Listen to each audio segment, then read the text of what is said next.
Oh, good Sunday morning, everybody, I guess. We are coming out to the barn to try and work on the Nissan today. Yay! So, if you haven't seen the videos where I've mentioned this car, this poking out right there behind that wagon is a 2001 Nissan Sentra. It's a 4-cylinder with the automatic. I mean, they were all 4 cylinders, but it is one of the early models where it has an SR20. Let's set my various forms of liquid motivation down. Go ahead and get this barn opened up.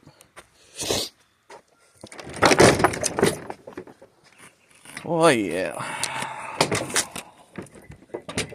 Nice chilly morning too. I am super about it.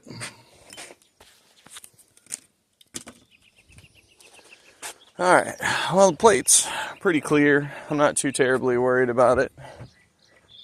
This guy should be easy peasy ordeal to start. Should just be turnkey.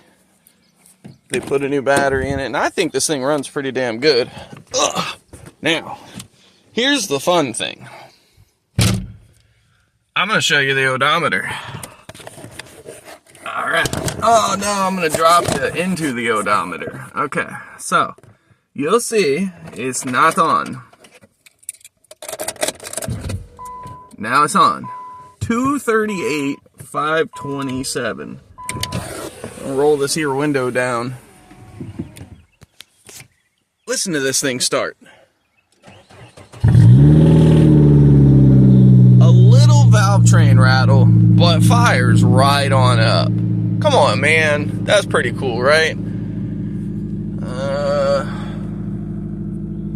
Oh, there they are. The wipers work. That's good. I like wipers. I like being able to see, let me tell you. Well, we can go ahead and turn that off. We don't need no radio. Of course, I can't see shit out the rest of anything. Hey, look, it's us. I know there's a beetle back there somewhere, and I know that there ain't really nothing else going on. Power steering still feels pretty good. I tried messing with the AC last time I was in here, and obviously the blower motor comes on, but I wasn't getting any activity. See, the motor's not idling down, or I mean it is, but it's doing it on its own. Anyway, I have been tasked with just trying to confirm lightly that this thing doesn't really need too terribly much to ride and be pretty reliable. And now this is a project car for her. She's already got a daily. It's my buddy Will's girlfriend, Natalia. She's already got a daily, so this isn't really, well, I don't really know how to explain it. We're trying to make it road ready, and we're trying to make it reliable, but like, oh, them brakes. I forget every time that these brakes are like on or off. There is no in between. Okay, so we'll just leave it running to idle a little bit, let it warm up. We'll go ahead and pop the hood on her. I guess that the exhaust is cut off somewhere right about there. Okay, where's our phone stand? Yeah, there we go. Alright, now we're getting places. Look at her. It's a blacktop NA SR20. Okay. Now,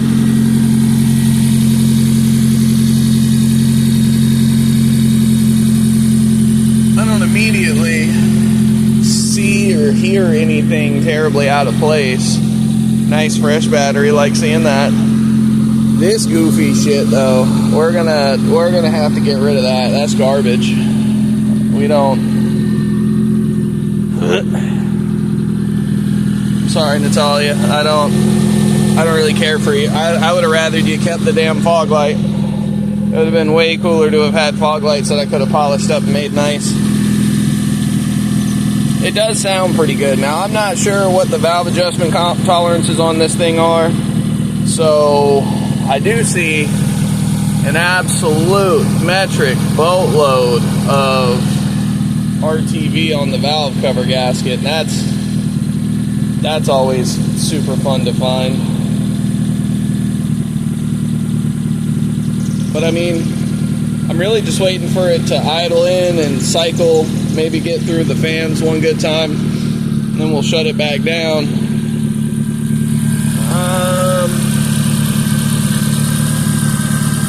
Oh, I see. The AC's down there, but the belt's not connected to it. It's not run around it. So, no, the car does not have AC. It's really funny. Another buddy of mine I was talking to about this thing, he's like, make sure the AC's good. Oh my god, it has BC coils on it, but it rides... Okay, we're gonna have to readjust all that, because there's like some significant like coil clunk in the rear that if these are BCs, they shouldn't have any of that nonsense. That's terrible. Can't tell if that's factory for the strut bar or not. I have no idea.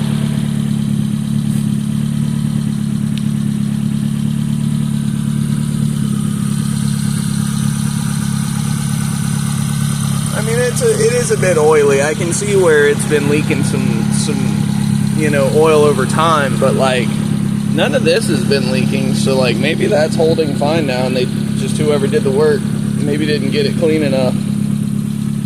I really don't like that.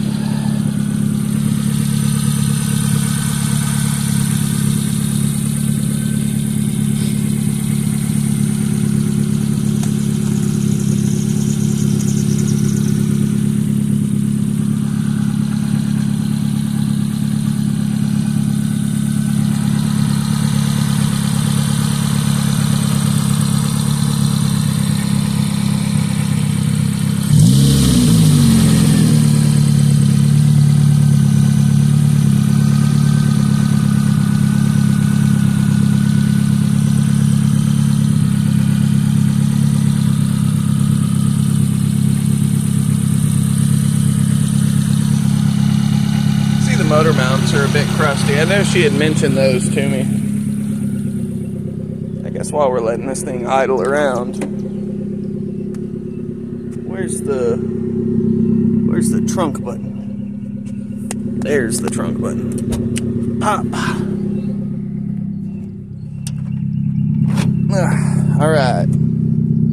So, got a bunch of motor mounts. Looks like we do have a valve cover gasket. Alright, well I guess we're going to start laying parts out, and we'll see what kind of parts we end up with. Okay, so just letting it sit here, idling away, I can hear it idle searching a tiny bit. And that absolutely could be something to do with something on the intake. I don't think it's a vacuum leak because I don't hear anything. But it's definitely idle searching a tiny bit.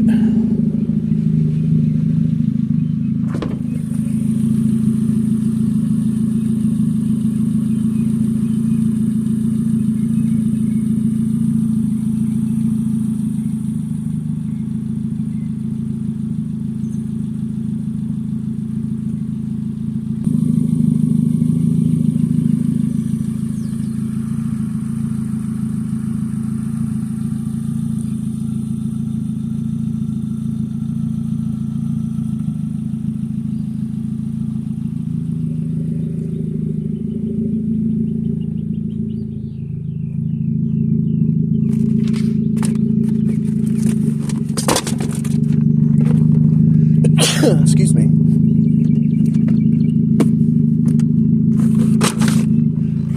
Excuse me. Okay.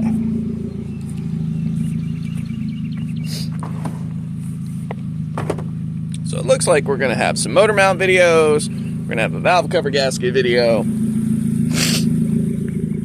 going to gonna be doing pretty good with this thing. Alright, so there's what looks like a power steering pump, some JB weld. Oh, the razors are good. I like razors. It's a bit of a shame. Whatever Coco Divine. Oh no. Power steering fluid. Antifreeze, ATF.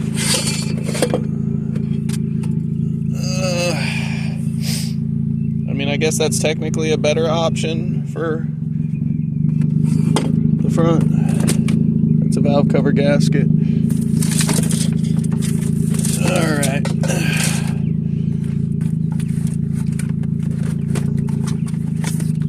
Oh, I hate these wipes. The damn things dry out so freaking easy. Alright, so what are you doing, kid? What? Okay. Alright.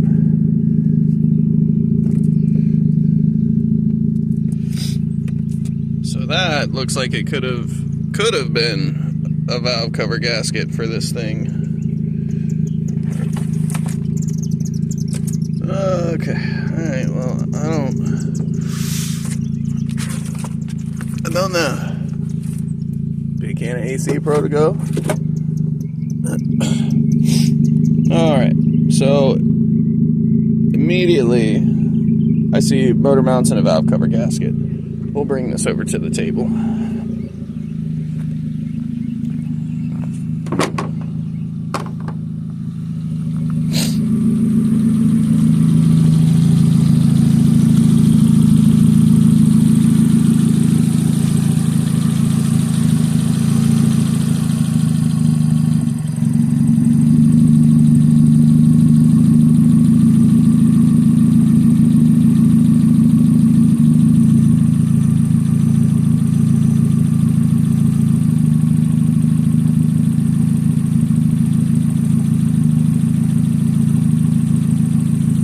That's a little ridiculous. I'm gonna have to flip that upside down.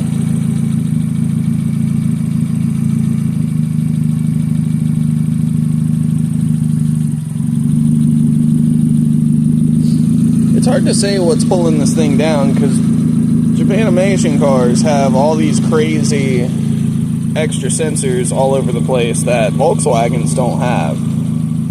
Like, the Passat has a pretty good amount of some bullshit going on, but this, Hondas, Toyotas, I don't know shit about them. I know that they kept using the idle air control valves for a while, but it doesn't... See, it stuttered a little bit right there, but nothing happened. Usually when something like that goes down, it like activates the fans, and it'd be like a compressor kicking on or something, but ain't none of that going on. Huh. I'm not sure.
Gauge is that?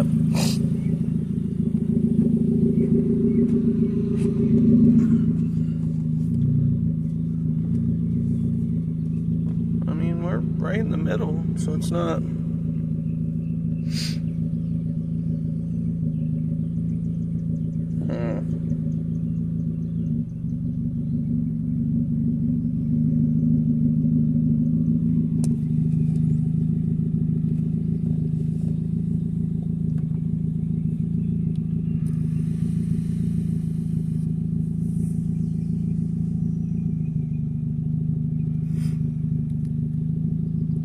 drops down on idle and then comes back up. Let me go find my scanner. I'm gonna have to put a pause on the video, I think, because I'm gonna have to use my phone for the scanner. But we'll see what's up. And then things happened again. So back in the car, I have for sure heard the fan kick on a couple of times, but I decided to use my shop phone to do the scanning. So I took a couple of minutes, downloaded the app for the little scanner bob I've got down there, that there blue driver. Now, because I'm a Volkswagen guy, I have a laptop with software on it and a really fancy cable. That is a Nissan. See? Nissan. And so, I gotta use my more generic stuff. And this blue driver thing, I'll be honest, it's not like diagnose the world and run a shop off of it type quality, but for what it is, it does really good. Alright, so the mileage is a lot. 238, 527. Alright, let's see what we get. Knock sensor, knock sensor. Okay, well, I don't really know if the knock sensor will do this, though. If you give it just the littlest bit of gas while you're in neutral, or park.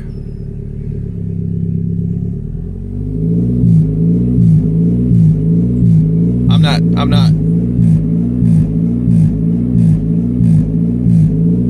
not doing that. Give it a little more throttle, and it clears right up, goes right past it. As soon as I get to a certain point, it starts doing this. So, I think, I'm not for sure, I'm going to have to do some Googling on this bad boy to find out for sure what's happening, but I think it's either going to be the idle air control valve has started to go bad, or there may be a bunch of carbon or oil or sludge buildup around the throttle body plate opening. These things, with it doing it like that, with it surging, it means it's getting either too much fuel or too much air, and the computer is seeing it and dialing something back, and that dialing back is where it drops, from what it's been my experience. Not super sure if that's what's going on here, but at least we have a symptom that we can try and Google, try and, figure out this singular code. I mean, a knock sensor ain't really, I don't think it would stop this thing from running like that. I don't think it would stall it, but I guess at the same time, if the knock sensor completely loses signal for a second and comes back and the car doesn't, know what to do with the signal, and then it's all of a sudden there, I guess it could, cut ignition as an attempt to, pull so much ignition to save it. So, I don't know. I'm not real sure, but we're at least getting places, I guess. Okay. So after a little bit of Googling, I do believe that this thing does have an idle air control valve. And it either has something to do with this guy right here, or it's got something to do with something on the underside of the throttle body. That guy down there. So the problem here is that I'm going to have to start disassembling stuff. I'm going to have to, at the minimum, take the throttle body off so that I can take the rest of the stuff off of it, get the idle air control valve out, and go from there. So I'm going to have to talk to the owners and find out if they're trying to buy a new idle air control valve, or if they want me to try and clean this one. Obviously, it's a dozen one way and 12 another, so it's really up to them. Do I put time into an old part, or do I just go ahead and put a new part that they trust on it? Valve cover gasket, now that the motor's not running, I can go ahead and see some of these are looking really nice and dry, and they were talking about there was lots of leaking in the valve cover area, and I don't see any leaking, so I'm not real sure what she's talking about, and I really don't want to do work for no reason, and, especially since money nowadays isn't really, that easy to come by for most folks. Everything's expensive, so Even if somebody gets a good job or a haul, you know, badass pay raise, shit's basically gone anyway. Oh goodness. So, not real sure without putting too much into it, but I'm going to be between the throttle body needing to be cleaned and the IAC needing to be replaced and or cleaned. It's usually what ends up happening. The IAC valve ends up built up with carbon because oil, actually, from right here, this upper vent, see it goes down there into the block, comes up, hits here, it sucks that back into the intake, and the IAC is on the bottom. So all that oil gets lodged into that valve, and over the years it just gets all dry and crusty, and then it just really starts slowing the valve down. And so what happens is, where this thing would normally be open and it would be fluttering when you're idling, it would be trying to minutely adjust itself every second of every minute. Now it's doing more of a lazy kind of a slow motion, and basically that causes it to stumble and stall. When the motor drops below a certain RPM, it opens. Well, unfortunately, the engine's dropping in idle RPM faster than it can pick it up.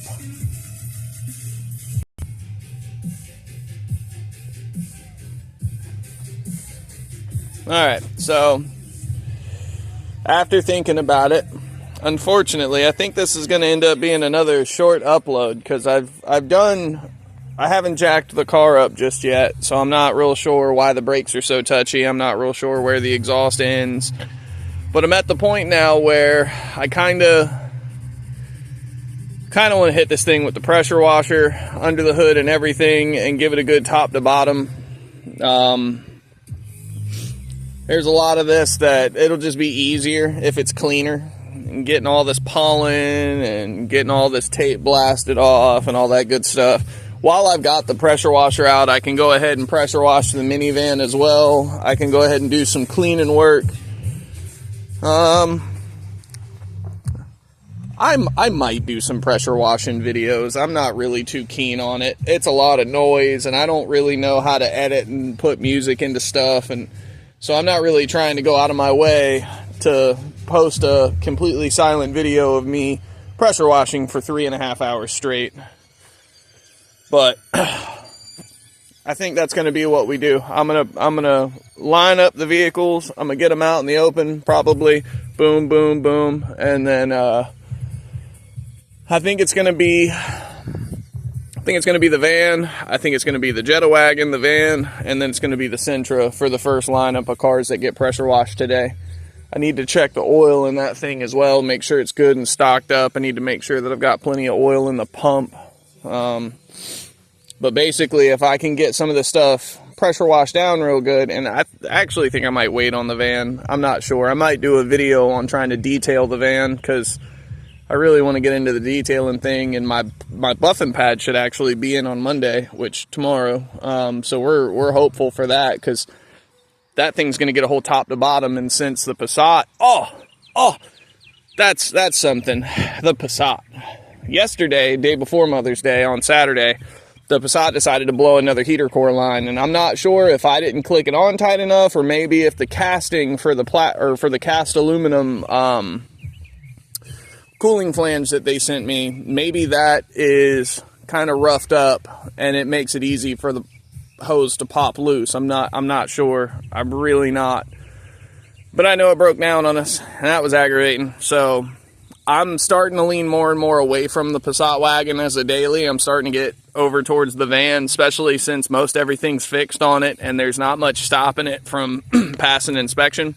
So if I get the vans put on the road and inspected and all that, then I can take the Passat and I can just park it somewhere for a little while until I can figure out what exactly I want to do with it. Because part of me wants to try and LS swap it, put a front-wheel drive, well, put a LS on a front-wheel drive transmission, because it's got a transaxle similar to a Volkswagen, and there is a lot of room under the hood of those cars. I don't know if you've ever seen one of the V6 models, but those V6s sit remarkably wide. They're not very tall, but they're really wide, and so I think an LS would fit. At the minimum, something like a like a 4.3 with some beefy compression or something would go in there, and it'd be a whole lot better than me trying to dick around with this 118 nonsense that keeps pissing me off.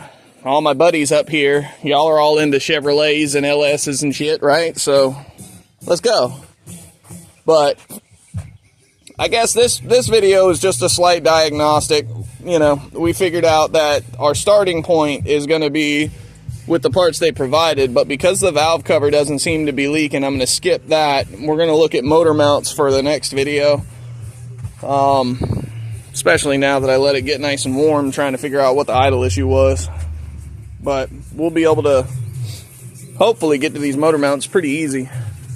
There's one down there in the front. I'm pretty sure I'll do most of that from the bottom. There's one right here on the top of the trans. There's one over here on the passenger side next to the motor. And then I'm sure there's one in the back similar to that one there. So we'll get those knocked out in the next day or so.